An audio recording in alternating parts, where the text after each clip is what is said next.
Assalamualaikum warahmatullahi wabarakatuh. Alhamdulillahi rabbil alamin. Wassalatu wassalamu ala ashrafil anbiya'i wal mursalin, nabiyyina wa habibina wa rasulina Muhammad wa ala alihi wa ashabihi wa man tabi'ahum bi ihsanin ila yaumiddin, amma ba'd. Syukur kita kepada Allah, pada hari ini kita bisa duduk bersama di salah satu rumah di antara rumah-rumah Allah di permukaan bumi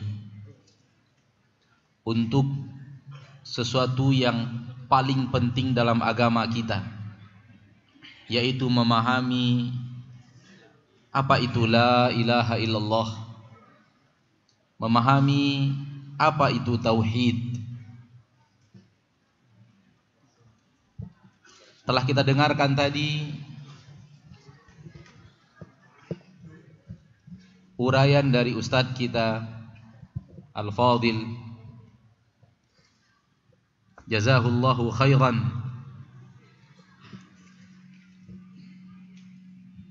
keutamaan la ilaha illallah yang luar biasa, bahwa la ilaha illallah itu lebih berat daripada langit dan bumi dan seluruh penghuninya. Bahwa la ilaha illallah dengannya lah adanya pengampunan dosa sebesar apapun dosa tersebut. Bahwa la ilaha illallah dialah kalimat zikir yang paling afdol. Bahwa la ilaha illallah dialah dakwah para nabi dan para rasul, semuanya tanpa terkecuali. Ayat yang tadi telah kita dengarkan bersama, walaqad ba'atsna fi kulli ummatin rasula, kami telah mengutus kepada setiap umat rasul. Tidak ada umat yang tidak didatangi oleh rasul. Akan tetapi ada yang berbeda dari Nabi Muhammad sallallahu alaihi wasallam dengan nabi-nabi sebelum beliau, di mana setiap nabi dan rasul Allah utus kepada kaumnya saja, sementara Nabi Muhammad sallallahu alaihi wasallam diutus untuk seluruh manusia.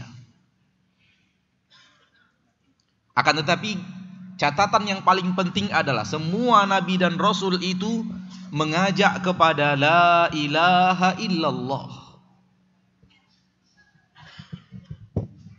Ayat Allah tadi, walaqad ba'atsna fi kulli ummatin rasula, kami telah utus kepada setiap umat rasul. Seruan seluruh para nabi dan rasul, u'budullaha wajtanibut taghut. Beribadahlah kalian hanya kepada Allah saja. Ketika kalian beribadah, lakukan ibadah itu hanya untuk Allah semata. Wajtanibut taghut, jauhi oleh kalian seluruh yang diibadati, yang disembah selain Allah. Kalimat wa'budullaha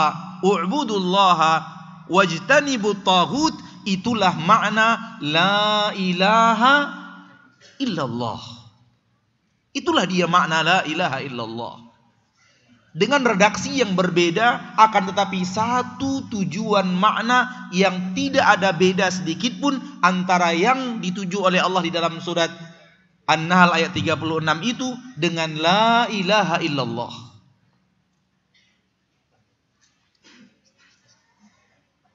Kalimat beribadahlah hanya kepada Allah dan jangan beribadah kepada selain Allah, itulah dia la ilaha illallah.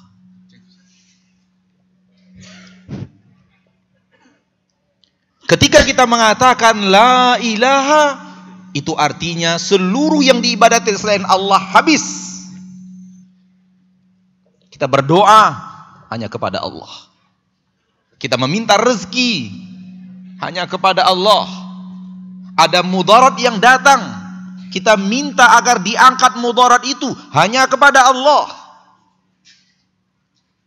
Kita ingin manfaat, apapun jenis manfaatnya, hanya kepada Allah. Kita minta perlindungan hanya kepada Allah. Wajtanibut taghut, tinggalkan seluruh yang diibadati selain Allah, yaitu taghut. Ketika orang minta perlindungan kepada selain Allah, ketika orang minta rezeki kepada selain Allah, ketika orang minta pengamanan dirinya dari orang-orang yang hasad kepada selain Allah, siapapun dia, hatta walau para nabi dan para malaikat,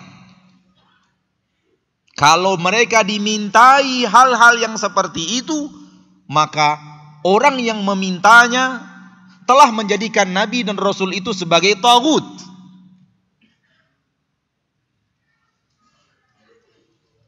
Karena sesuatu dilihat dari orang yang mengerjakan. Oleh karena itu, yang meminta pengamanan, yang meminta keberkahan, yang meminta perlindungan kepada selain Allah, telah menjadikan selain Allah itu sebagai taghut. Harus dijauhi. Termasuk nabi dan rasul, termasuk para malaikat. Dan kita pasti, keyakinan kita penuh, nabi dan rasul tidak pernah rela dijadikan sebagai taghut. Tidak pernah rela. Namun orang yang telah menjadikannya taghut. Oleh karena itu di dalam Al-Quran surat Al-Ma'idah Allah terangkan, Allah akan bertanya kepada Nabi Isa, wahai Isa, benarkah engkau yang telah mengajak manusia untuk menjadikan engkau dan ibumu sebagai ilah selain Allah? Jawaban Nabi Isa, subhanak, maha suci engkau ya Allah, tidak mungkin. Ma yakunu li an aqula ma laisa li bihaq.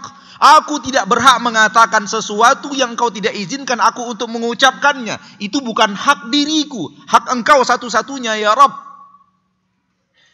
In kuntu qultuhu faqad alimtah. Kalau aku pernah mengucapkannya, engkau pasti tahu.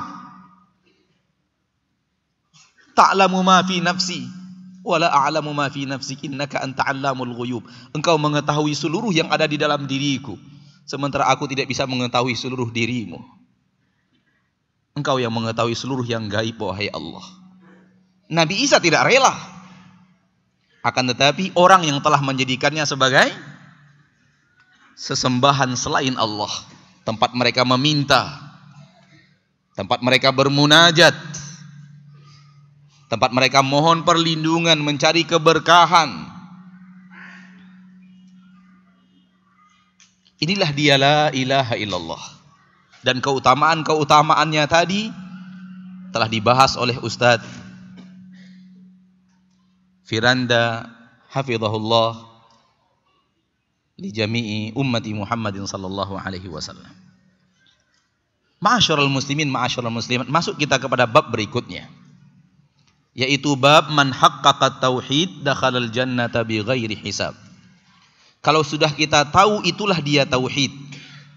Tauhid itu esakan Allah di dalam ibadah kita. Hanya Allah satu-satunya, tidak ada yang lain.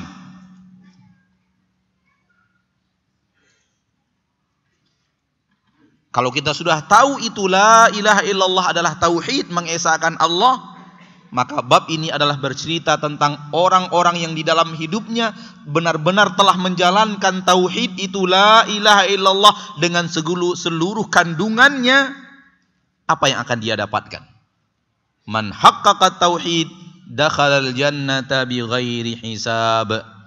Barang siapa yang telah benar-benar mengamalkan tauhid dengan sebenar-benar pengamalan, maka pasti dia masuk surga tanpa dihisab. Ini cita-cita tertinggi. Kaum muslimin, kaum muslimat, cita-cita kita tertinggi ke surga. Dan yang lebih tinggi daripada itu, ke surga tanpa dihisab.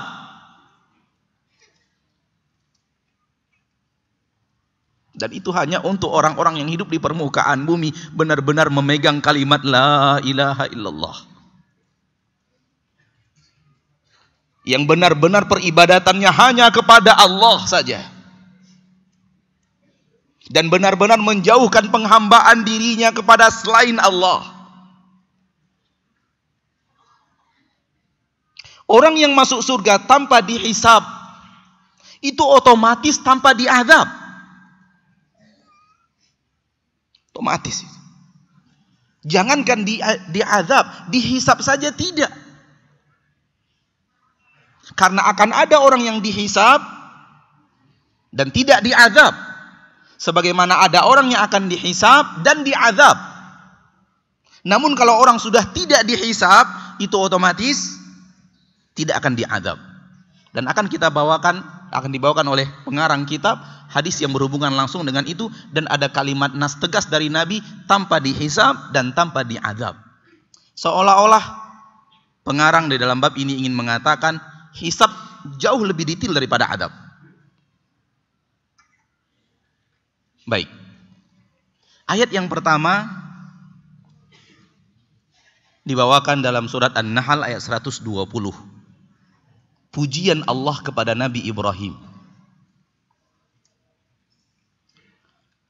Allah berfirman, a'udzubillahi minasyaitonir rajim, inna Ibrahima kana ummatan qanitan lillahi hanifa wa lam yakun minal musyrikin. Ibrahim itu benar-benar umat. Kalimatnya adalah umat, ummah. Walaupun makna secara tafsir adalah imam. Akan tetapi Allah membawakan kalimat apa? Umat. Menunjukkan bahwa satu orang Nabi Ibrahim itu adalah umat yang sangat besar dengan akidahnya, dengan tauhidnya. Dan menunjukkan bahwasanya walau hanya satu orang yang bertauhid di permukaan bumi, dan itu keadaan Nabi Ibrahim ketika itu, hanya satu orang beliau adalah umat Islam satu di dalam permukaan bumi, dialah umat.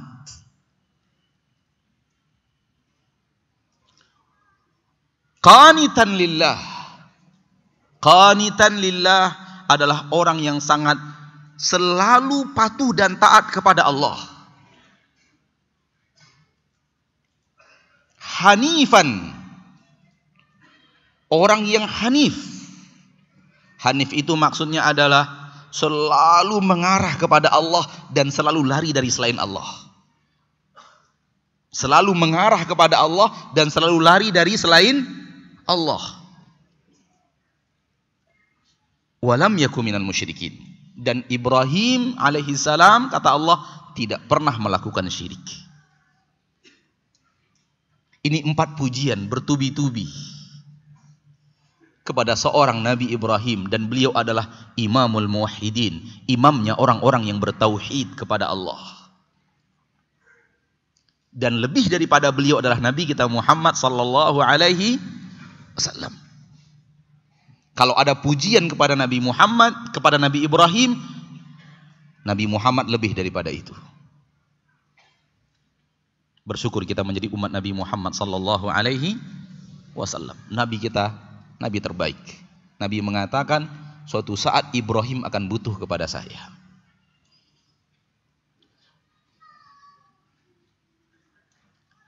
Inilah pujian Allah kepada Nabi Ibrahim. Ada 4 pujian. Pertama, beliau adalah imam di dalam tauhid. Yang kedua, beliau adalah orang yang selalu patuh dan taat kepada Allah dalam menjalankan tauhid itu. Yang ketiga, beliau adalah orang yang senantiasa mengarah kepada Allah dan menjauhkan peribadatan kepada selain Allah. Sampai-sampai sesuatu yang mubah, sesuatu yang boleh dilaksanakan, tidak dilaksanakan oleh Nabi Ibrahim karena saking dia mengarahnya hanya kepada Allah semata. Kejadian besar itu adalah ketika malaikat Jibril diizinkan Allah untuk menolong Nabi Ibrahim di saat Nabi Ibrahim hendak dicampakkan ke dalam kobaran api yang menggunung. Orang yang dalam keadaan krisis dan kritis akan mengambil manfaat dari apapun walau tidak bermanfaat. Lihat orang yang hanyut di dalam sungai. Dia akan berpegang kepada rumput walau rumput itu tidak akan bermanfaat apapun untuk hanyutnya dia. Dia akan berpegang kepada kayu yang hanyut walau itu tidak akan bermanfaat untuknya. Karena kondisi sudah dalam keadaan genting. Nabi Ibrahim genting apalagi mau dilemparkan ke dalam kobaran api. Dan ketika itu Allah mengizinkan Nabi Ibrahim, mengizinkan malaikat Jibril untuk memberikan pertolongan kepada Nabi Ibrahim. Mubah, boleh. Karena malaikat Jibril punya kekuatan yang sangat besar. Malaikat Jibril bisa saja memindahkan Nabi Ibrahim ke tempat yang lain. Malaikat Jibril bisa saja memadamkan api. Dan itu kekuatan yang Allah berikan kepada malaikat yang boleh seseorang minta kepada orang lain sebatas kemampuan orang itu yang telah Allah berikan kepadanya. Oleh karena itu, minta ke pawang hujan untuk menahan hujan di langit syirik. Karena kita telah meminta sesuatu yang tidak mampu dilakukan oleh pawang itu. Namun malaikat Jibril bisa terbang, bisa membawa Nabi Ibrahim, bisa mematikan api. Seandainya Nabi Ibrahim meminta itu kepada malaikat Jibril, hukumnya boleh. Tapi ketika malaikat Jibril menawarkan itu kepada Nabi Ibrahim mengatakan, hasbiyallah, cukup bagiku Allah wahai Jibril. Lihat bagaimana Nabi Ibrahim itu benar-benar mengarah kepada Allah. Di saat yang genting seperti itu dia tidak pernah peduli kepada pertolongan kecuali pertolongan Allah. Dan Nabi Ibrahim telah memilih yang jauh lebih kuat daripada malaikat Jibril. Dan Nabi Ibrahim telah memilih Allah yang memberikan kekuatan itu kepada malaikat Jibril. Dan Nabi Ibrahim telah memilih Allah tempat malaikat Jibril bergantung. Walau dalam kondisi yang sangat genting. Oleh karena itu dipuji Nabi Ibrahim oleh Allah. Hubungannya dengan bab tadi apa? Inilah Nabi Ibrahim, contoh orang yang akan masuk surga tanpa dihisab. Kenapa Nabi Ibrahim akan masuk surga tanpa dihisab? Karena Allah benar-benar telah memujinya sebagai orang yang telah benar-benar menerapkan tauhid, menerapkan la ilaha illallah, mengesahkan Allah dalam setiap ibadahnya. Bahkan ia sengaja tidak mengambil hal yang mubah karena saking ia hanya berharap dari Allah. Oleh karena itu Nabi Ibrahim adalah imamul muwahhidin, imamnya orang-orang yang bertauhid. Dan hanya 2 imam yang bertauhid yang kita sebut di dalam sholat.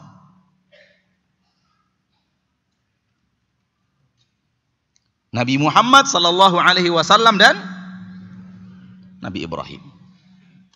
Salawat yang kita baca di akhir salat itu untuk 2 manusia yang paling hebat dalam mempraktekkan tauhid di dalam kehidupan. Kita ambil ayat yang berikutnya. Di dalam surat Al-Mu'minun ayat 59. Allah berfirman, walladzina hum birabbihim la yusyrikun. Mereka adalah orang-orang yang tidak melakukan syirik kepada Rabb mereka. Kalau tidak melakukan syirik, itu artinya apa?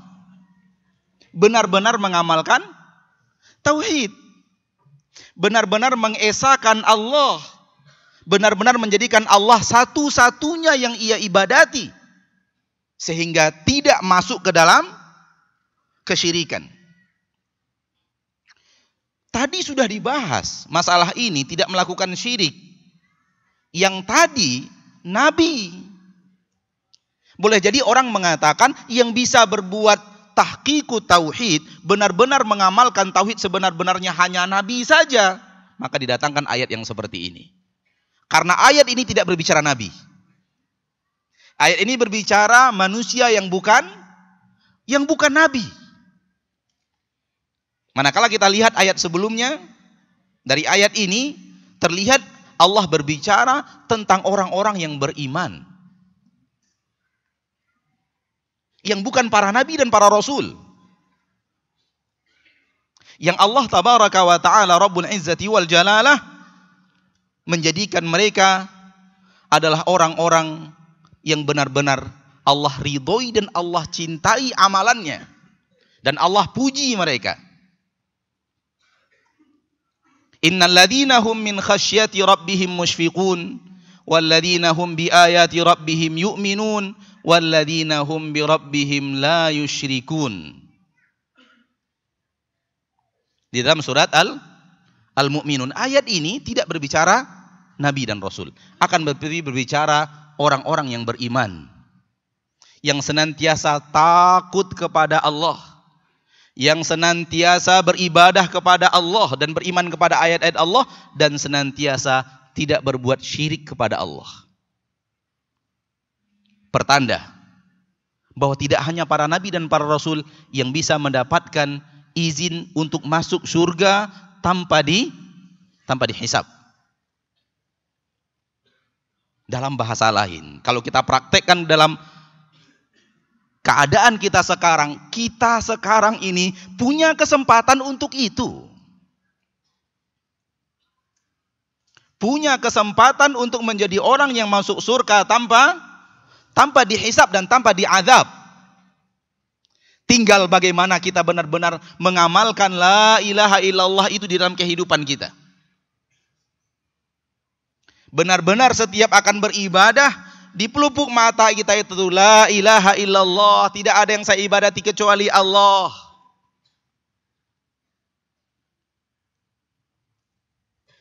Pindah kepada hadis yang dibawakan di dalam bab. Hadisnya panjang, akan tetapi kita ambil bahagian-bahagian yang memang penekanannya kepada yang tadi. Karena kalau kita ambil bahagian yang lain mungkin waktu tidak cukup untuk itu. Kita ambil bahagian-bahagian yang di situ saja. Hadis berasal dari Husain bin Abdurrahman.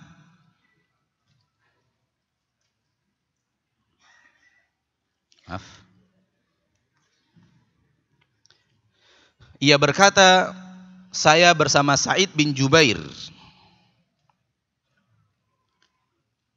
Ketika itu Sa'id bin Jubair berkata, siapa di antara kalian yang telah melihat ada bintang jatuh tadi malam? Ada bintang yang jatuh tadi malam.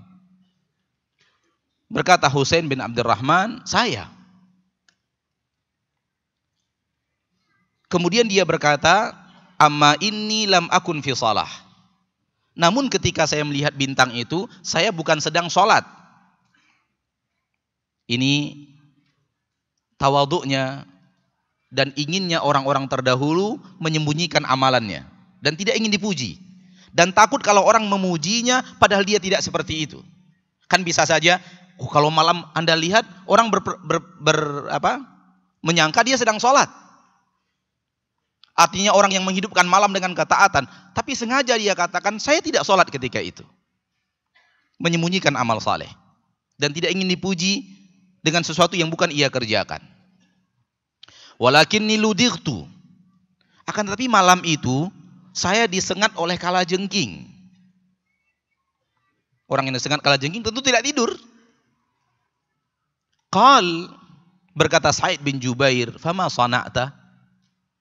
Ketika kamu disengat kalajengking, apa yang engkau lakukan? Qultu, saya menjawab, irtaqaitu, saya minta diruqyah.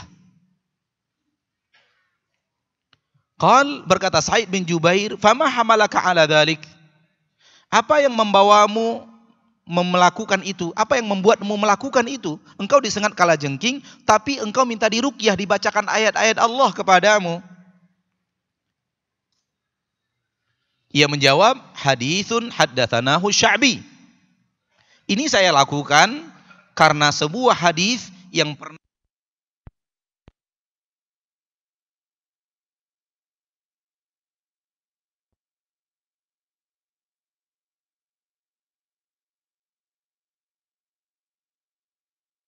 kita lakukan karena sebuah hadis yang pernah kami dengarkan langsung dari Imam Sya'bi. Qal, wa ma haddatsakum? Apa yang disampaikan hadis oleh Imam Sya'bi kepada kalian? Qultu, Husain bin Abdurrahman menjawab, haddatsana an Buraidah ibn al-Husayb. Imam Asy-Sya'bi menyampaikan kepada kami bahwa kami mendengar hadis dari Buraidah bin Husayb. Buraidah bin Husayb ini sahabat Nabi tercinta, sahabat Nabi yang mulia. Annahu qal, bahwasanya Nabi SAW mengatakan, la ruqyata illa min ainin aw humah. Tidak ada ruqyah kecuali untuk penyakit ain dan disengat oleh binatang-binatang berbisa. Jadi kalau disengat binatang berbisa, itu sangat manfaat kita bacakan Al-Quran. Itu akan membuat efek bisanya itu ringan. Qal, berkata Sa'id bin Jubair ketika itu, qad ahsana man intaha ila ma sami'. Sungguh telah berbuat benar dan baik orang yang beramal sesuai dengan apa yang dia dengar dari Nabi Muhammad sallallahu alaihi wasallam. Walakin haddatsana Ibnu Abbas. Akan tetapi telah menyampaikan hadis kepada kami Ibnu Abbas. Ibnu Abbas adalah sahabat Nabi SAW yang terkenal. Anin Nabi sallallahu alaihi wasallam, dari Nabi SAW annahu qal, Nabi SAW bersabda, uridat alayyal umam. Telah diperlihatkan kepadaku umat-umat Nabi sebelumku. Jadi dipertontonkan kepada Nabi Muhammad setiap nabi dan umat yang mengikutinya. Dan ini tentu Allah yang memberitahu kepada Nabi kita tercinta sallallahu alaihi wasallam. Ada yang mengatakan ini ketika Isra dan Mi'raj, ada yang mengatakan di luar Isra dan Mi'raj. Yang jelas Nabi pernah diperlihatkan oleh Allah, Nabi kita tercinta SAW pernah diperlihatkan oleh Allah siapa-siapa saja Nabi sebelum beliau dan berapa umat yang mengikuti beliau, mengikuti Nabi itu. Fara'aitun nabiyya wa ma'ahur rahat. Saya melihat ada Nabi, pengikutnya itu hanya rahat. Rahat itu jumlah antara 3 sampai 10. Ya mungkin Nabi yang dilihat, ada Nabi yang pengikutnya hanya 5 orang. Nabi yang pengikutnya hanya 7 orang. Nabi yang pengikutnya hanya 9 orang. Aku melihat beberapa orang Nabi yang pengikutnya cuma segitu. Yang beriman kepada Nabi itu cuma segitu. Wan nabiyya wa ma'ahur rajulu war rajulan. Bahkan aku melihat Nabi yang bersamanya itu, yang beriman kepada Nabi itu hanya 1 orang saja, hanya 2 orang saja. Wan nabiyya wa laisa ma'ahu ahad. Bahkan saya melihat Nabi tidak ada seorang pun yang mengikuti seruan dakwahnya. Ini pertanda bahwa mulianya seorang yang berdakwah bukanlah dengan banyaknya orang yang mendengar.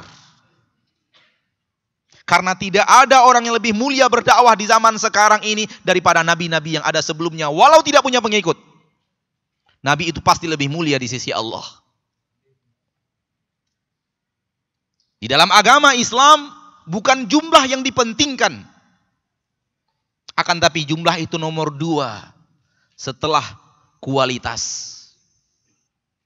Lebih baik 1 orang bersama kita dan kualitas tauhid yang benar dibanding jumlah yang banyak yang tidak mengerti tauhid. Kita lanjutkan karena bukan fokus bahasan kita. Idrufi ali sawadun azim. Ketika itu diperlihatkan kepadaku jumlah yang sangat besar sekali. Fadhanantu annahum ummati. Aku mengira mereka itu adalah umatku. Saking bahagianya Nabi. Banyak sekali orang yang mengikutinya. Mudah-mudahan ini adalah umatku.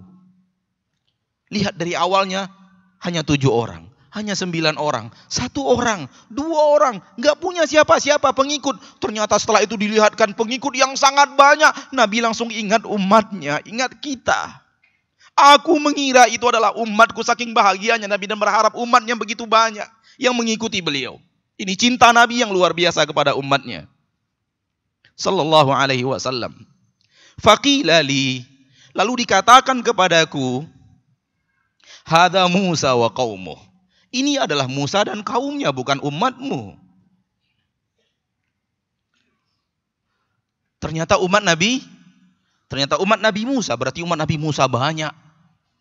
Yang di awalnya Nabi berharap itu umatnya. Fanadhartu, saya melihat lagi, faidza sawadun azim, ternyata ada lagi sekelompok umat yang banyak sekali mengikuti seorang nabi. Faqila li, pada saat itu dikatakan kepadaku, hadhihi ummatuk, ini dia umatmu wahai Muhammad. Ini dia umatmu. Mudah-mudahan kita termasuk mereka. Mudah-mudahan di akhirat kita bersama Nabi kita Muhammad sallallahu alaihi wasallam, beriman kepadanya, mengikuti ajarannya, mengamalkan la ilaha illallah yang ia serukan, menjauhkan peribadatan kepada selain Allah, yang itu adalah inti dakwah Nabi yang kita cintai ini dan nabi-nabi sebelumnya. Ini umatmu wahai Muhammad. Faqila li, ini adalah umatmu. Dikatakan kepadaku, ini umatmu wahai Muhammad yang beriman kepadamu. Banyak sekali. Wa ma'ahum sab'una alfan yadkhuluna al-jannata bighairi hisabin wala adzab.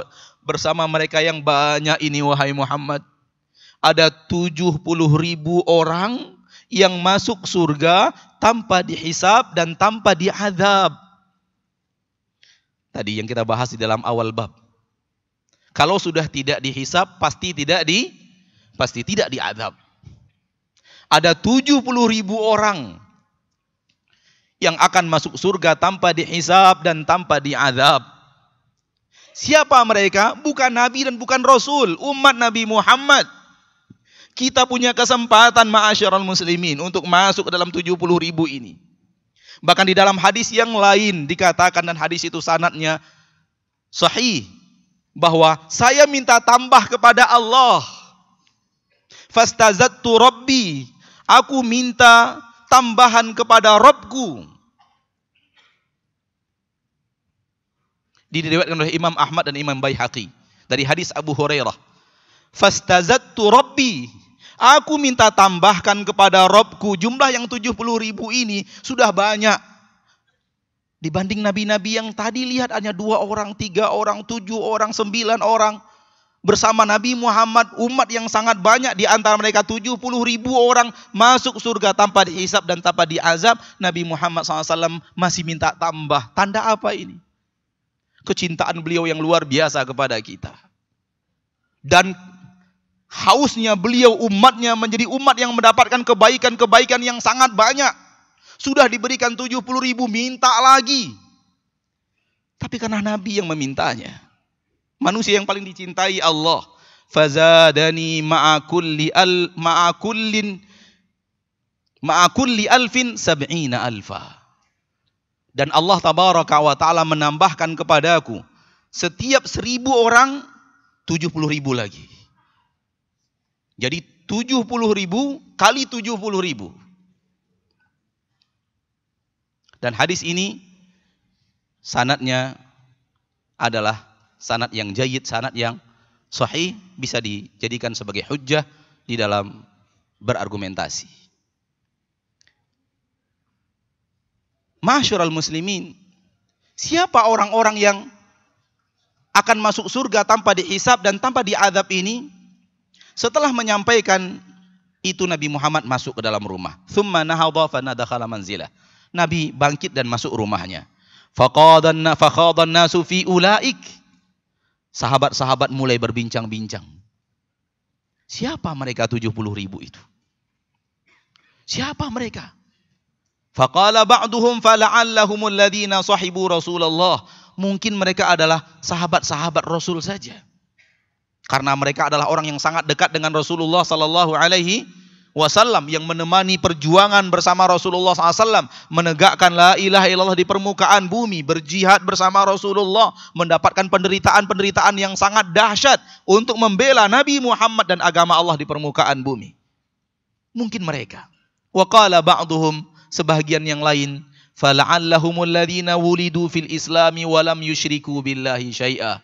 Mungkin mereka adalah orang yang dilahirkan di dalam agama Islam, dari lahir sudah Islam dan sampai wafat tidak pernah berbuat syirik kepada Allah. Mungkin mereka.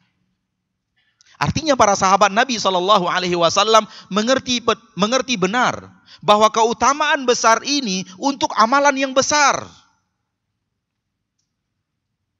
Dan amalan yang terbesar itu adalah beribadah kepada Allah tanpa menyekutukan Allah dengan sesuatu apapun. Itu amalan yang terbesar, difahami betul oleh sahabat Rasulullah SAW. Sehingga mereka mengatakan, mungkin mereka yang 70.000 itu yang akan masuk surga tanpa dihisab dan tanpa diazab. Lihat bagaimana fahamnya para sahabat tentang pentingnya beribadah hanya kepada Allah dan tidak berbuat syirik. Sehingga ketika ada umat kualitas nomor 1, mereka mengatakan mungkin mereka adalah orang yang beribadah hanya kepada Allah. Dari lahir, dari ayah ibunya diajarkan tauhid, diajarkan la ilaha illallah sampai wafat tidak pernah berbuat syirik. Adapun kita pernah mengalami masa kesyirikan. Sahabat-sahabat Rasulullah sallallahu alaihi wasallam banyak yang pernah mengalami masa syirik. Mungkin mereka orang-orang yang tidak pernah berbuat syirik. Di sini nampak bahwa benar-benar sahabat itu faham bahwa tidak terjerumus ke dalam kesyirikan dan beribadah hanya kepada Allah itu amalan yang sangat besar. Sehingga mereka berhak untuk mendapatkan pahala yang sangat besar. Wa dzakaru asya. Sahabat-sahabat Nabi yang berdiskusi itu menyebutkan beberapa hal yang beraneka ragam. Fa kharaja alaihim Rasulullah sallallahu alaihi wasallam. Lalu Rasulullah keluar kepada mereka dari rumahnya. Fa akhbaruh. Lalu sahabat ini menceritakan kepada Nabi, wahai Nabi, setelah engkau masuk tadi, kami bercerita, kami mengatakan andai mungkin ini, mungkin ini, mungkin ini. Faqal, lalu Nabi SAW mengatakan, siapa mereka? Siapa mereka yang akan masuk surga tanpa dihisab dan tanpa diazab? Kata Nabi SAW, humul ladina la yastarqun, wala yaktawun, wala yatatayyarun, wa ala rabbihim yatawakkalun. Mereka itu adalah orang-orang yang tidak pernah minta diruqyah. Subhanallah, tak pernah minta diruqyah. Wala yastarqun, humul ladina la yastarqun, wala yaktawun, dan tidak pernah minta diobat pakai pengobatan kai, besi panas yang dipanaskan lalu ditempel ke kulit untuk mematikan kuman-kuman yang ada dan penyakit-penyakit yang ada pada kulit sehingga terjadi virus itu mati disebabkan besi panas yang diletakkan. Mereka tidak pernah melakukan itu. Wala yatatayyarun, mereka tidak pernah tatayyur. Tatayyur adalah orang-orang yang merasa adanya kejadian-kejadian disebabkan sesuatu yang dia lihat. Contoh yang masyhur di negeri kita, karena kita menggilas kucing, ini mungkin nanti akan terjadi tabrakan, mungkin akan terjadi mobil rusak, mungkin akan terjadi petaka-petaka dalam perjalanan, karena dalam perjalanan awal tadi kita melindas kucing. Itu namanya tatayur. Berasal dari kebiasaan orang Arab ketika akan bersafar, melihat burung yang pertama kali dia lihat. Kalau burung itu terbangnya ke kanan, itu pertanda baik, maka mereka melanjutkan perjalanannya. Kalau burung itu terbangnya ke kiri, itu pertanda buruk, mereka nggak jadi berangkat. Jadi dari sesuatu kejadian, mereka menyatakan akan ada kejadian-kejadian di belakang nanti. Mungkin kejadian sial kita kalau begini, sial kita kalau begini, beruntung kalau begini. Gitu. Seperti itu. Mereka tidak pernah. Di negeri kita, pelupuk mata bagian atas bergerak, itu tanda ini. Pelupuk mata bagian bawah yang bergerak, itu tanda ini. Burung gagak bunyi di atas rumah, itu tanda ini. Kupu-kupu masuk, itu tanda ini. Tangan beradu ke piring ketika mengambil nasi, tanda ini. Ada orang sambil makan, kesedakan, tanda ini. Ada orang yang duduk tidurnya tengkurap lalu mengangkat kaki, tanda ini, tanda ibunya akan mati. Semua ibu akan mati. Enggak boleh. Mereka tidak pernah melakukan itu. tidak pernah minta diruqyah, tidak pernah melakukan pengobatan dengan cara besi panas, dan tidak pernah tatayur, merasa sial akan kejadian ini kalau kejadian begini. Karena semuanya Allah yang ngatur kan? Itu tanda mereka benar-benar mengarahkannya hanya kepada Allah. Makanya datang wa ala rabbihim yatawakkalun. Dan kepada Rabb mereka selalu orang yang senantiasa bertawakal. Semua kejadian diserahkan kepada Allah. Semua keadaan dunia ini mereka serahkan kepada Allah Rabbul Izzati wal Jalal. Dan orang yang benar-benar bertawakal kepada Allah seperti ini adalah orang-orang yang benar-benar mengamalkan la ilaha illallah di dalam hidupnya. Mereka lah orang-orang yang benar-benar telah mempraktekkan la ilaha illallah itu. Sehingga segala sesuatunya kepada Allah. Tawakalnya kepada Allah. Dia mau keluar rumah, burung gagak berbunyi. Dia tetap minta kepada Allah perlindungan jalan. Karena kalau Allah mengatakan akan terjadi bencana, terjadi. Kalau Allah mengatakan tidak terjadi, tidak akan terjadi walau 1000 gagak hinggap di rumah kita. Bagaimana kalau kita hidup di sebuah negeri yang burung gagaknya banyak?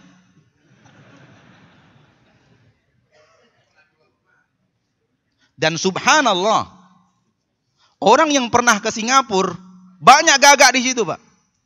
Loh, kok negara mereka maju? Mana bencana-bencana dari burung gagak itu datang? Intinya bahwa semua itu adalah keyakinan-keyakinan yang tidak boleh.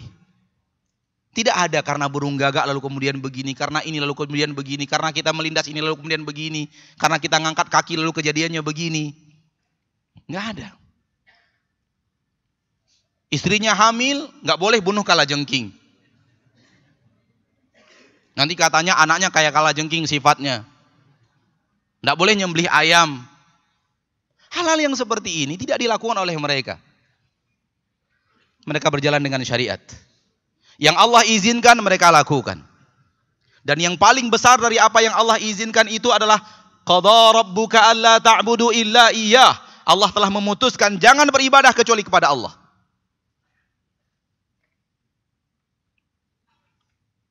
Ini dia mereka. Jadi kita punya kesempatan. Kita punya kesempatan Bapak dan Ibu yang dimuliakan Allah. Bukan hanya para nabi dan para rasul. Faqama Ukasyah bin Mihsan. Lalu berdiri seorang sahabat bernama Ukasyah bin Mihsan. Beliau ini adalah sahabat Nabi yang mulia. Dan beliau ini hadir di perang Badar. Dan wafat ketika membela agama Allah bersama pasukan-pasukan Abu Bakar ketika memerangi orang-orang murtad. Di tahun ke-12 Hijriah. Berkata Ukasyah bin Mihsan kepada Nabi, Ud'ullah an yaj'alani minhum. Berdoalah kepada Allah wahai Nabi agar aku salah satu di antara mereka. Subhanallah. Sahabat Nabi yang mulia Ukasyah. Bangkit beliau mendengarkan apa yang dikatakan Nabi SAW. Beliau yang pertama kali bangkit. Di sini juga kita, kalau ada kebaikan-kebaikan yang sedang dilakukan oleh kaum muslimin, hendaklah kita berusaha di antara yang pertama bangkit untuk menjalankan kebaikan itu. Dan agar kita termasuk ke dalam barisan-barisan kebaikan itu. Ukasyah bin Mihsan langsung bangkit. Ya Rasulullah, doakan kepada Allah agar menjadikan aku salah seorang di antara mereka dari 70.000 itu. Qal anta minhum. Nabi mengatakan, engkau salah satu dari mereka. Tentu ini Nabi sampaikan dengan wahyu yang turun. Karena Nabi Muhammad SAW adalah manusia, bashar, yang tidak mengetahui ilmu gaib kecuali kalau Allah yang sampaikan. Ketika Nabi mengatakan engkau salah seorang di antara mereka, engkau akan masuk surga tanpa dihisab dan tanpa diazab, maka itu adalah wahyu dari Allah Subhanahu wa ta'ala. Dan salah satu bahagian tanda-tanda mukjizat kenabian, bahwa orang ini akan masuk surga tanpa dihisab dan tanpa diazab. Alangkah beruntungnya Ukasyah radhiyallahu anhu wa ardhah. Faqama. Thumma qama rajulun akhar. Kemudian berdiri lagi sahabat Nabi yang lain. Faqal ud'ullah an yaj'alani minhum. Doakan saya wahai Nabi untuk menjadikan saya salah seorang di antara mereka. Apa jawaban Nabi kita tercinta? Sabaqaka biha Ukasyah. Engkau telah kedahuluan oleh Ukasyah. Subhanallah. Ini akhlak Nabi kita yang mulia. Nabi tidak ingin mengatakan, engkau bukan mereka. Engkau tidak bahagian daripada itu. Sehingga menjadikan sahabat ini sedih. Walau belum pasti, sahabat yang datang ini minta tidak termasuk. Boleh jadi beliau juga termasuk. Akan tapi Nabi menutup pintu. Jangan yang lain datang lagi minta lagi, yang lain datang lagi minta lagi, yang lain datang lagi minta lagi. Ditutup oleh Nabi pintunya. Sabaqaka biha Ukasyah.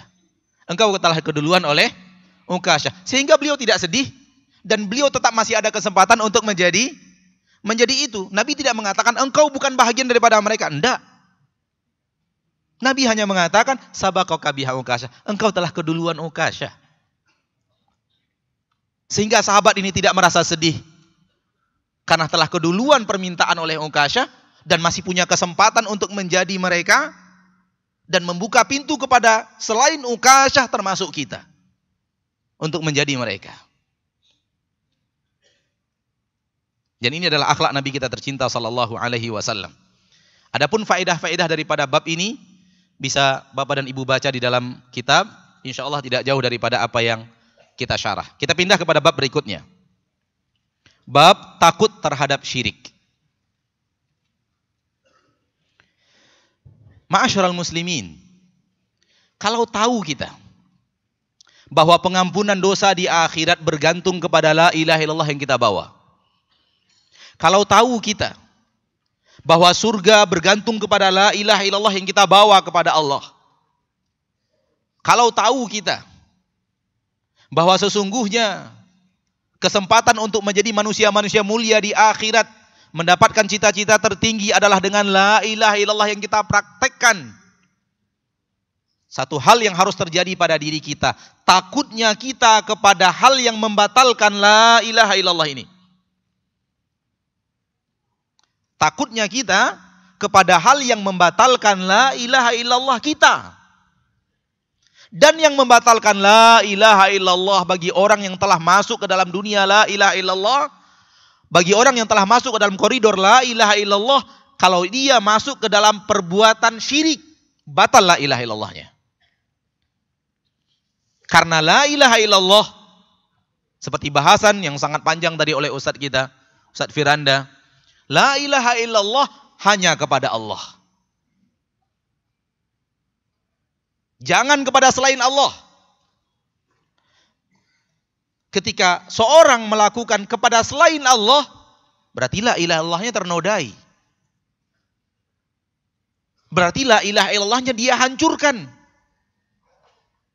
Dan kalau dia wafat membawa dosa syirik tadi, berarti dia datang kepada Allah tanpa la ilaha illallah. Kalau dia datang kepada Allah tanpa la ilaha illallah, ini dia yang akan dia dapatkan. Ayat yang pertama di dalam bab firman Allah tabaraka wa ta'ala dalam surah An-Nisa ayat 116, innallaha la yaghfiru an yushraka bih wa yaghfiru ma duna dzalika liman yasha. Allah tidak akan ampuni kalau dia disekutukan. Allah tidak akan ampuni kalau dia disekutukan. Allah sudah beritahu dari awal-awal, ma'asyiral muslimin, hati-hati. Bahaya syirik, Allah sudah beritahu dari awal-awal. Kalau engkau menghadap Allah membawa dosa syirik, engkau tidak akan pernah mendapatkan pengampunanku. Sehingga takut kita berbuat syirik. Karena kalau kita menghadap Allah dengan membawa dosa syirik, tak akan pernah mendapatkan pengampunan. Itu artinya selama-lamanya di neraka. Dan dalam ayat yang lain Allah tegaskan, innahu may yusyrik billah faqad harramallahu alaihil jannah wa ma'wahun nar wa ma lidh-dhalimin min ansar. Orang yang berbuat syirik kepada Allah, Allah haramkan untuknya surga. Ma'asyiral muslimin wal muslimat, Allah haramkan untuknya surga. haram untuk masuk surga. Cita-cita tertinggi kita masuk surga. Haram untuk orang yang berbuat syirik kepada Allah. Wa ma'wahun nar. Tempat kembalinya satu-satunya adalah neraka. Wa ma lidzalimina min ansar. Tak akan ada orang yang bisa menolong orang zalim yang seperti ini. Orang zalim yang datang kepada Allah dengan membawa dosa syirik. Ustadz, kalau perbuatan syirik pernah dilakukan kemudian saya taubat sekarang, apakah masih masuk dalam ayat ini? Enggak. Tak masuk. Umar pernah berbuat syirik? Pernah? Diampuni Allah tidak? Diampuni. Kenapa? Minta ampunnya di dunia. Wafat tidak lagi membawa dosa syirik karena sudah selesai dengan taubat di dunia. Jadi bukan setiap orang yang berbuat syirik di dunia tidak diampuni oleh Allah. Kalau dia berbuat syirik di dunia, minta ampunnya di dunia, Allah berjanji mengampuni semua dosa. Di dalam surat Az-Zumar. Qul li ibadiyalladzina asrafu ala anfusihim la taqnatu min rahmatillah innallaha yaghfirudz dzunuba jami'an. Katakan kepada hamba-hambaku yang telah menzolimi dirinya dengan kemaksiatan apapun, sebesar apapun maksiat yang dia kerjakan, sebesar apapun dosa dan maksiat yang pernah dia lakukan, sebanyak apapun dosa dan maksiat yang pernah dia lakukan, la taqnatu min rahmatillah. Jangan putus asa dari rahmat Allah, jangan putus asa dari mendapatkan pengampunan Allah. Innallaha yaghfirudz dzunuba jami'an. Allah mengampunkan dosa semuanya. Kalau kita minta ampunnya sebelum wafat. Ayat tadi untuk orang-orang yang datang menghadap Allah membawa dosa syirik. Sehingga minta ampunnya di akhirat. Nggak ada lagi kata ampun.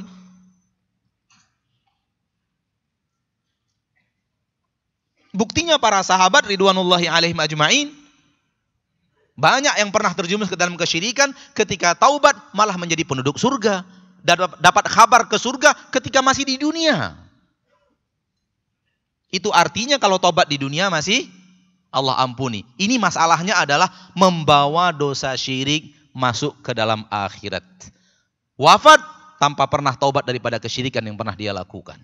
Tidak akan Allah ampuni. Ini orang-orang yang haram untuk masuk surga. Dan ini orang-orang yang pasti selamanya masuk ke dalam neraka dan tidak ada penolong baginya. Innallaha la yaghfiru ayyushraka bih wa yaghfiru ma duna dzalik. Dan Allah mengampuni selain syirik itu. Tadi sudah disampaikan dosa-dosa yang sangat banyak. Kalau ada orang yang tadi telah disampaikan dan beraneka ragam yang bisa saja kita buat lebih banyak daripada itu. Bisa saja kita menghayalkan perbuatan dosa yang jauh lebih besar daripada itu. Sehingga ada orang yang 99 catatan maksiat. Satu catatan sejauh mata memandang. Tetap Allah ampuni kalau Allah mau. Kalau la ilaha illallahnya tidak tercoret. Karena kartu la ilallahnya masih ada dan itu sangat kuat. Tidak pernah terjerumus ke dalam dosa yang namanya syirik. Tidakkah ayat ini memberikan rasa takut kepada kita tentang syirik? Agar kita kemudian menjauhi dalam kehidupan kita perbuatan syirik kepada Allah itu.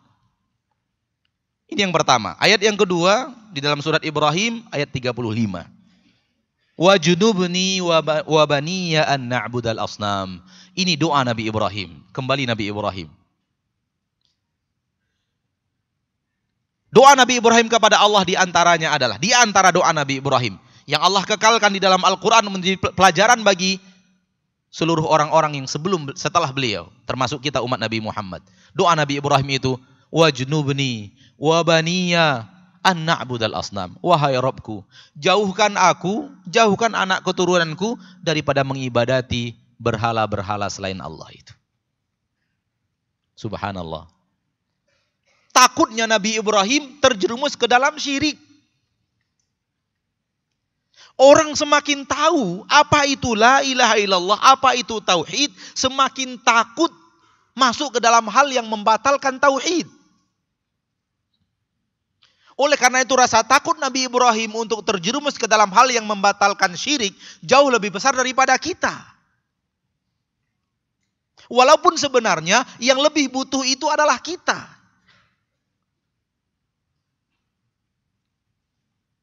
Kalau Nabi Ibrahim takut kepada syirik, siapa kita? Siapa kita yang tidak takut lagi kepada syirik? Sehingga orang main sihir, kita lihat. Padahal sihir itu perbuatan syirik. Nggak ada Ustaz, saya nggak ada ngelihat orang sihir. Cuma ngelihat orang magic, sama aja. Magic, sihir apa bedanya? Beda bahasa. Yang satunya sihir, yang satunya hati-hati ditipu orang. Kadang-kadang dirubah bahasa saja, kita sudah merasa itu bukan pekerjaan haram. Tidak hanya Nabi Ibrahim. Nabi Ibrahim berdoa, ya Allah, saya dan keturunan saya, ya Allah. Doa Nabi Ibrahim diijabah oleh Allah. Benar-benar Nabi Ibrahim dijaga daripada kesyirikan, sehingga telah kita bahas tadi bagaimana pujian Allah kepada Nabi Ibrahim. Dan anak-anak keturunan Nabi Ibrahim banyak menjadi para nabi dan para rasul. Setelah Nabi Ibrahim itu sampai Nabi Muhammad sallallahu alaihi wasallam, seluruh nabi dan rasul dari keturunan darah Nabi Ibrahim. Bayangkan. Bayangkan doa seorang ayah yang luar biasa. Dan kita adalah ayah bagi anak-anak kita. Dan kita adalah cucu bagi kakek bagi cucu-cucu kita.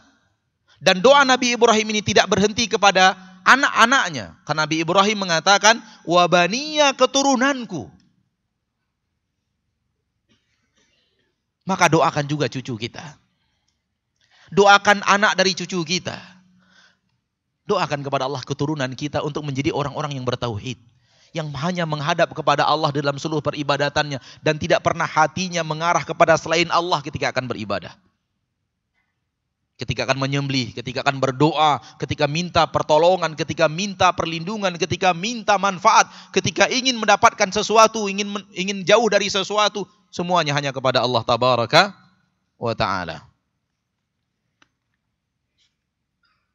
Berikutnya, hadis Nabi sallallahu alaihi wasallam. Kalau tadi adalah ayat, berikutnya adalah hadis Nabi sallallahu alaihi wasallam di mana Nabi Ibrahim berkata kepada umat yang bersama beliau. Siapa umat yang bersama Nabi? Para sahabat. Ridwanullahi alaihim ajma'in. Berkata Nabi sallallahu alaihi wasallam kepada para sahabat, akhwafu ma akhafu alaikum asyirkul asghar. Yang paling aku takutkan kepada kalian syirik kecil. Fasu'ila anhu faqala riya. Nabi ditanya, apa itu syirik kecil wahai Rasul? Rasulullah SAW mengatakan ar-riya. Dia adalah riya, ingin dipuji oleh orang. Riya ini semua kita tahu dia adalah syirik.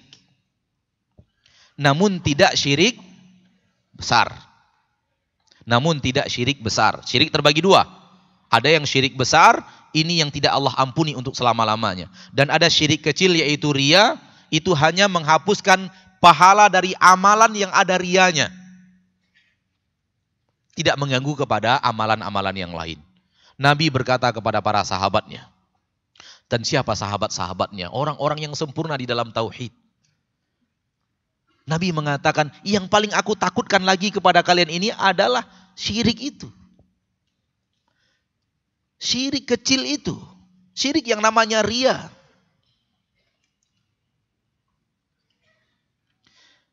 Seseorang yang minta kepada selain Allah. Minta perlindungan kepada selain Allah. Ketika dia akan bepergian, minta perlindungannya kepada tangkal dan jimat. Misalnya. Dan tangkal dan jimat itu beraneka ragam. Ada yang berbentuk keris, ada yang berbentuk cincin, ada yang berbentuk kain kafan. Ada yang berbentuk benang tidak jelas. Ada yang berbentuk tulisan. Ada yang berbentuk angka-angka Arab. Dan tulisan Arab, ada yang berbentuk ayat-ayat Allah. Potongan-potongan ayat Allah. Tapi dijadikan tangkal dan jimat untuk keamanan. Itu tangkal dan jimat, itu kesyirikan. Kalau kita minta pengamanan kepada tangkal dan jimat itu, berarti kita sudah minta pengamanan kepada selain Allah. Itu syirik besar. Itu syirik besar. Karena kita sudah mintanya kepada selain Allah. Tapi kalau mintanya kepada Allah, ya Allah, amankan aku dalam perjalananku ya Allah. Sekarang aku ditugaskan pergi ke negeri konflik. Ke negeri yang penuh dengan mara bahaya. Ditugaskan kepada dalam hutan untuk ditugaskan untuk memadamkan kebakaran. Dan di sana kobaran api sangat besar ya Allah. Sambil nangis kita minta kepada Allah. Ternyata Allah tahu, itu karena mertua ada di samping.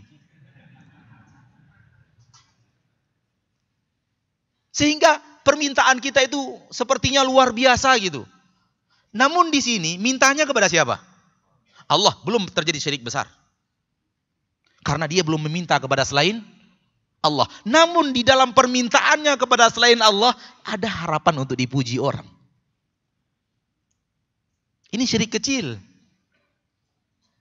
Harusnya permintaan kepada Allah, minta dipuji dari Allah, jangan dari selain Allah.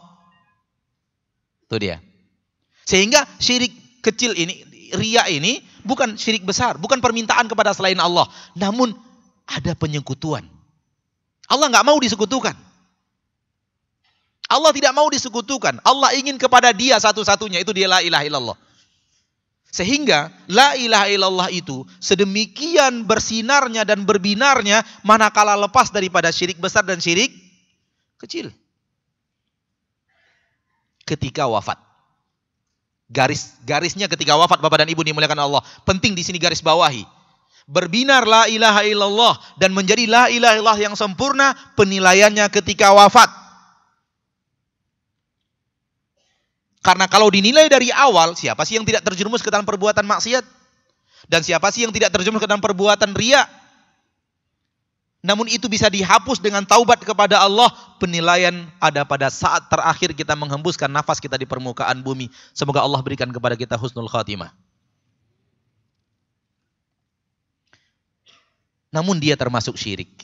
Dan para ulama mengatakan syirik kecil ini lebih besar dari dosa besar. Karena dosa besar tidak syirik. Tidak dosa yang paling besar yang Allah benci. Ada di dalam kutipan pelajaran-pelajaran, silahkan dilihat. Kemudian ada dua hadis. Hadis yang pertama dari Abdullah bin Mas'ud. Hadis pertama dari Abdullah bin Mas'ud radhiyallahu taala anhu, Rasulullah SAW bersabda, "Man mata wa huwa yad'u min dunillahi niddan dakhalan nar." Barang siapa yang wafat, meninggal dunia, dan dalam ketika meninggal dunia itu, dia masih meminta kepada selain Allah. Dia meminta kepada selain Allah. Ada tandingan-tandingan bagi Allah yang dia buat. Dia meminta ke situ dan memohon ke situ. Dakhalan nar, pasti masuk neraka. Ini sebenarnya sudah masuk dalam bahasan ayat tadi. Dalam keadaan wafat, masih berbuat permintaan-permintaan kepada selain Allah, masih minta perlindungan kepada selain Allah, masih minta dijauhkan mudarat dari selain Allah, masih minta didatangkan manfaat kepada selain Allah, hati masih mengarahkan ibadah dan permohonan permintaan penghambaan diri kepada selain Allah, dakhalan nar. Bagaimana kita tidak takut? Neraka itu hal yang paling harus kita takuti. Target utama hidup kita dua. Masuk surga dan tidak ke neraka. Jangan masuk surga aja, Pak. Karena masuk surga aja bisa ke neraka juga. Dua target hidup kita. Ingin ke surga, itu cita-cita tertinggi kita, dan tidak ke neraka. Oleh karena itu Allah berfirman di dalam Al-Quran surat Ali Imran, "Faman zuhziha 'anil nar wa udkhilal jannah faqad faz." Barang siapa yang dijauhkan dari neraka, dimasukkan ke dalam surga, dialah orang yang telah berjaya, yang telah beruntung, yang telah sukses. Siapa orangnya? Dijauhkan dari neraka, dimasukkan ke dalam surga. Jadi targetnya dua. Sebagaimana amalan kita, ibadah kita di permukaan bumi, targetnya dua. Beribadah kepada Allah dan tidak terjerumus kepada ibadah selain Allah. Ternyata di sana juga keinginan kita dua. Beribadah. Di dunia beribadah hanya kepada Allah. Di akhirat kita ingin dimasukkan ke dalam surga oleh Allah. Di dunia kita benar-benar ingin jauh daripada syirik, agar di akhirat Allah benar-benar jauhkan kita dari neraka Allah subhanahu wa ta'ala. Dalil yang terakhir dari Jabir bin Abdullah radhiyallahu taala anhu wa ardhah, dari Nabi sallallahu alaihi wasallam.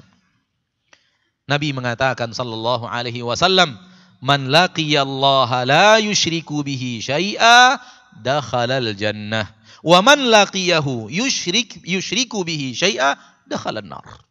Barang siapa yang bertemu dengan Allah, tidak menyekutukan Allah dengan sesuatu apapun, masuk surga. Dan barang siapa yang bertemu dengan Allah, wafat untuk bertemu dengan Allah, kita tahu itu, yusyriku bihi syai'a, ternyata ketika wafat itu dia berbuat syirik, dia wafat menemui Allah dengan dosa syirik, dakhalan nar, masuk neraka.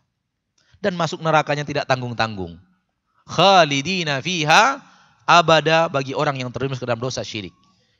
Bagaimana tidak ayat-ayat ini, hadis-hadis ini memberikan rasa takut kepada seorang muslim, kepada seorang muslimah, agar dia dan orang-orang yang dia cintai takut terjerumus ke dalam yang namanya syirik. Kenapa? Karena itu yang akan membuat dia ke neraka selama-lamanya. Orang yang tauhidnya benar, orang yang tauhidnya tidak dicampuri dengan kesyirikan, dia pasti selamat dari neraka. Kalau tauhidnya benar-benar sempurna, selamat dari awal. Namun kalau tauhidnya sangat lemah karena perbuatan-perbuatannya yang tidak syirik, namun banyak melemahkan tauhidnya, dia selamat dari kekal di neraka. Tauhidnya itu akan menyelamatkannya dari kekal di neraka. Akan tetapi kalau kesempurnaannya terwujud seperti Nabi Ibrahim, Uqasyah bin Mihsan dan yang lainnya dari para sahabat Nabi SAW, Abu Bakar dan yang lainnya, maka mereka adalah orang-orang yang tauhidnya sempurna, ke surga tanpa singgah dulu di neraka Allah Subhanahu wa ta'ala. Bapak dan Ibu yang dimuliakan Allah, pada kesempatan yang berbahagia ini, setengah jam tersisa dari waktu kita menjelang sholat zuhur, sementara kita akan bergantian untuk mengambil air wudhu dan yang lainnya, maka kita cukupkan dulu materi kita sampai di sini, dan semoga Allah tabaraka wa ta'ala, kita berdoa kepada Allah, ya Allah, jadikan kami yang berkumpul di masjid ini hamba-hambamu yang menghadap kepadamu dengan tauhid yang sempurna. Amin ya rabbal alamin. Jauhkan kami dan anak-anak keturunan kami daripada perbuatan syirik kepadamu ya Allah, baik yang besar, dan jaga kami dari yang kecil ya Rabbi. Ya Rabbana, sampai di sini pertemuan kita. Wassallallahu wasallam, pertemuan kita menjelang zuhur, maaf. Wassallallahu wasallam wa baraka wa an'am ala abdihi wa rasulihi Muhammad. Subhanakallahumma wa bihamdika, asyhadu an la ilaha illa anta, astaghfiruka wa atubu ilaik. Assalamualaikum warahmatullahi wabarakatuh.